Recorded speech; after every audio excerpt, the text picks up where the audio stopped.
अस्सलाम वालेकुम स्टूडेंट्स।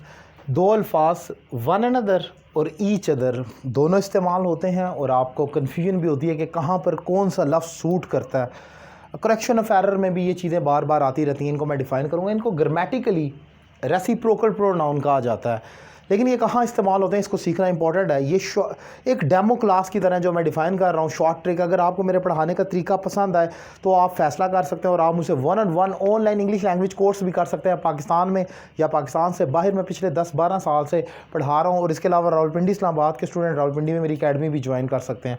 तो स्टार्ट करते हैं। ये क्या दो अल्फाज हैं, इनका इस्तेमाल किधर होना है।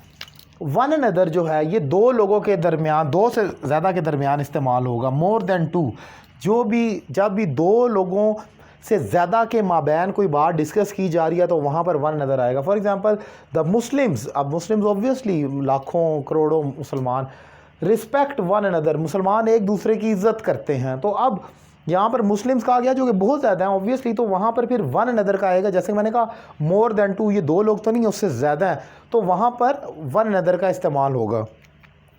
लेकिन अगर ये तादाद दो लोगों के दरमियान की बात हो रही है तो फिर आप ईच अदर का इस्तेमाल करेंगे दो लोगों के लिए। For example Ali and Hasan respect each other. अब मैं दो लोगों की बात कर रहा हूँ, एक अली है और एक हसन है, दो लोग हैं, तो इसमें रिस्पेक्ट ईच अदर आ जाएगा। ये इसमें इंपॉर्टेंट पॉइंट है। आपने याद रखना है कि दो लोगों के लिए ईच अदर, दो से ज़्यादा के लिए वन अदर। मैं जब खुद स्टूडेंट था तो फिर मुझे इसमें अक्सर मैं ख़ुद भी भूल जाया करता था, हालांकि पता होता था। फिर एग्ज़ाम के या लिखते वक्त हम मेरे ज़हन से निकल जाता था कि ये इधर आना है, वो उधर आना है। क्या मैंने इसकी ना एक अपने समझने के लिए एक लॉजिक बनाई थी, वो आपसे भी शेयर करता हूँ। इसका कोई ऑब्वियसली किसी किताब से कोई ताल्लुक़ नहीं, हम अपने ज़ाती समझने के लिए लगा सकते हैं एक तुक्के के तौर पर।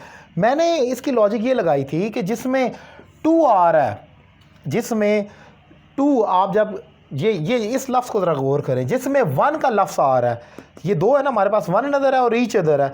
जिसमें वन का लफ्ज़ आएगा ये मोर देन टू के लिए इस्तेमाल होगा। वन और टू को याद रखें। जिसमें वन का लफ्ज़ है उसका उलट कर लें, जो जिसमें वन आ रहा है वो दो से ज़्यादा के लिए है और बाकी जो तो फिर एक ही बच रहा है वो क्लियर हो जाएगा। याद इसको रखना है। जो वन अनदर है जिसमें वन का लफ्ज़ आ रहा है, आप समझ हैं, वन आ रहा है तो ये वन फिर नहीं, आप ये मोर देन टू में इस्तेमाल होना है। तो इसको याद कर ले, बाकी ईच अदर बचेगा वो तो आएगा ही फिर सिंगुलर के साथ। ये इसमें एक इंपॉर्टेंट पॉइंट है जो मैंने डिफ़ाइन किया आपके समझने के लिए।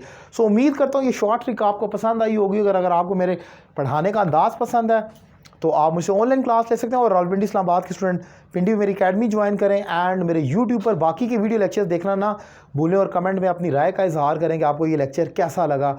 और इसके अलावा जो पेज पर, फेसबुक पेज पर करेक्शन ऑफ एरर स्टार्ट की गया है, उसमें भी लाजमी पार्टिसिपेट करें। ऑलमोस्ट डेली एक पॉइंट पूछा जाता है और उसको करेक्ट आंसर भी मैं पोस्ट करता हूँ विद अ प्रॉपर लॉजिक, और उसके साथ डिस्क्रिप्शन में जो कमेंट बॉक्स में मैं वीडियो लेक्चर का लिंक भी देता हूँ उससे रेलिवेंट कि ये लेक्चर आप देखकर अपने आंसर को मज़ीद क्लियरली समझ सकते हैं। सो इंपॉर्टेंट पॉइंट है, इसको समझें और घर बैठे अपनी इंग्लिश में इंप्रूवमेंट लेकर आएँ। Thank you very much.